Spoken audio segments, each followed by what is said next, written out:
अस्सलाम वालेकुम जी। आज का हमारा टॉपिक है relativistic Doppler effect from Lorentz transformation. इससे पहले हमने रिलेटिविस्टिक डॉपलर इफेक्ट के लिए टूल बना लिया, मगर आज हम लॉरेंस ट्रांसफॉर्मेशन का इस्तेमाल करते वक्त वही टूल बनाएंगे। तो देखते हैं कैसे ये सारा कुछ है। लेट्स से हमारे पास दो इनर्शियल फ्रेम है एस और S prime. S prime move कर रहा है एक्स एक्सिस के लॉन्ग, उसकी वेलोसिटी आपके पास v है जो कि s फ्रेम के लिहाज से है, यानी s प्राइम s के लिहाज से आपके पास v वेलोसिटी के साथ चल रहा है जो कि यूनिफॉर्म है। तो अब जो इनवर्स लॉरेंस ट्रांसफॉर्मेशन है उसके अकॉर्डिंग देखा जाए तो x बराबर है gamma x prime plus vt, y बराबर है y प्राइम के, z बराबर है z प्राइम के, क्योंकि मोशन सारी की सारी x एक्सिस के लॉन्ग है, y और z के लॉन्ग कोई तब्दीली नहीं है। तो t बराबर है gamma t prime plus v over c square x। इसी तरीके से x एक्सिस की वेलोसिटी के लिए v plus u x prime 1 plus v over c square u x prime आ जाएगा। अब जो पहले हमने डाटा उठाया, इवेंट दो इवेंट हमने देखे। तो पहला इवेंट तब था जब x1 0 था, और उस वक्त जो लाइट मिशन थी जब हुई तो t1 0 लिया। जो इवेंट 2 अब नोट किया गया x2 gamma v over f prime उसकी वैल्यू है, और जो लाइट रिसीव की गई जिस टाइम पे t2 gamma 1 over f prime है।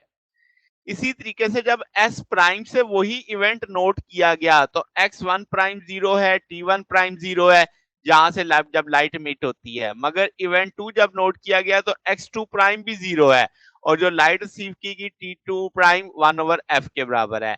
अब इसी बात को जरा और डिटेल से समझ लेते हैं कि दो लाइट पल्सेस निकली हैं, जैसे जिसे मैंने इवेंट 1 और इवेंट 2 का कहा है। ठीक है, किसी स्टार से किसकी जानिब, जमीन की जानिब। जब टाइम मोमेंट हमने देखा तो t1 प्राइम t2 प्राइम था, जो कि आपने s प्राइम फ्रेम से देखा है, यानी आपके पास जो नोट किया गया है। तो s प्राइम में जो लाइट पल्स है जब वो t1 प्राइम 0 है उस वक्त भेजी गई, और जब वो रिसीव की गई तो t2 prime 1 over f prime के बराबर है। जैसे मैंने कहा f प्राइम यहाँ पे लाइट की जो पल्स की फ्रीक्वेंसी है। अब यही कहानी जब हम s फ्रेम से देखते हैं तो लाइट पल्स जब सेंड की गई तो t1 0 था, x1 0 था, मगर जब रिसीव की गई तो t2 बराबर है गैमा 1 ओवर f प्राइम के, और उस वक्त x2 की वैल्यू थी gamma v over f prime के। तो चूंकि वो फ्रेम चल रहा है तो इस लिहाज से ये वैल्यू आ गई। अब लॉरेंस ट्रांसफॉर्मेशन के लिहाज से जब हमने टाइम इंटरवल निकालना है तो उसे टा का नाम दे दिया मैंने t2 prime minus t1 prime. आप इसमें लॉरेंस ट्रांसफॉर्मेशन लगा सकते हैं, तो वो वैल्यूज कुछ कट जाएंगी आपके पास। तो t2 minus t1 minus x2 over c, यानी आपके पास जहां पे t1 0 है, t1 प्राइम 0 है, x1 0, तो वैल्यू 0 कर दी।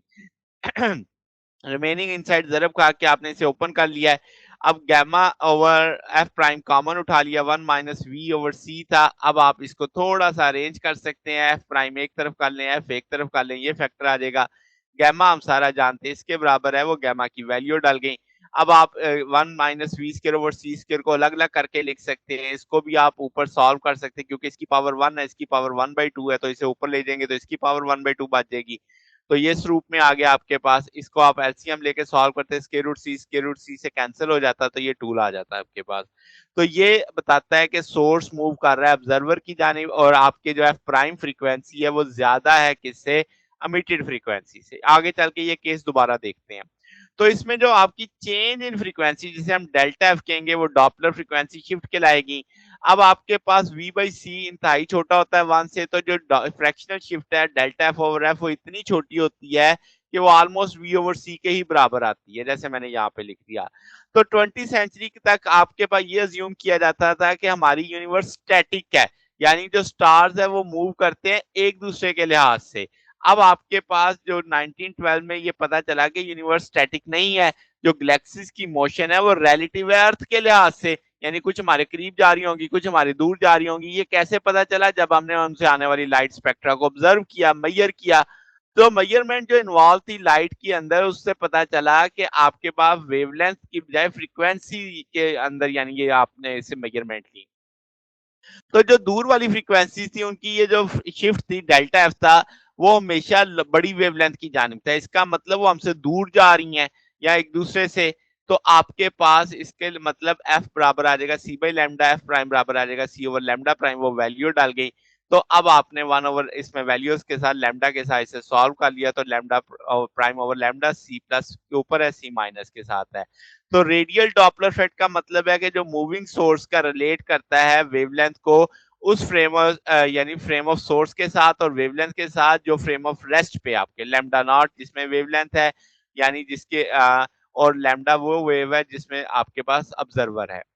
ठीक, तो अब आपके पास यहाँ पे लैम्डा नॉट की जगह लैम्डा प्राइम लिखा हुआ है, तो कोई फर्क नहीं पड़ेगा आपके पास। अब इसमें कोई डिस्टिंक्शन नहीं है कि सोर्स मूव कर रहा है कि ऑब्जर्वर मूव कर रहा है, सिर्फ रिलेटिव वेलोसिटी इंपॉर्टेंट है। तो जब सोर्स मूव अवे करता है ऑब्जर्वर से, तो ये टूल इस तरीके से आ जाता है, lambda over lambda prime c minus v over c plus v. तो आपके पास जब सेपरेशन बढ़ती है तो जो आपके पास वेवलेंथ है वो बड़ी हो जाती है प्रॉपर वेवलेंथ से, यानी जिसे लैम्डा नॉट कह लो ये। तो इसका मतलब डॉपलर शिफ्ट को आप रेड शिफ्ट कह सकते हो, क्योंकि रेड का है इसका मतलब जो वेवलेंथ मेजर करेंगे वो रेड से यानी बड़ी वेवलेंथ के मायनों में आएगी। तो इस टर्म को हम कहते हैं कि एक मेमोरी डिवाइस के तौर पे, क्योंकि रेड की वेवलेंथ बड़ी होती है विजिबल स्पेक्ट्रम में, तो लैम्डा बड़ा होगा किससे, लैम्डा नॉट से।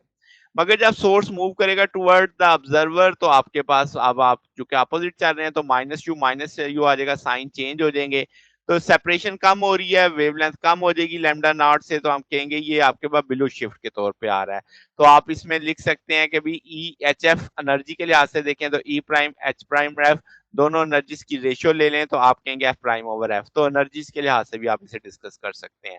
तो ये हमारे पास आज का टॉपिक था। अगर आपको इसमें कोई बात पूछनी हो, डाउट हो, तो नीचे कमेंट्स में पूछ सकते हैं। वीडियो अच्छी लगी हो तो वीडियो को लाइक कीजिएगा, दोस्तों के साथ शेयर कीजिएगा, चैनल को सब्सक्राइब कर दीजिएगा।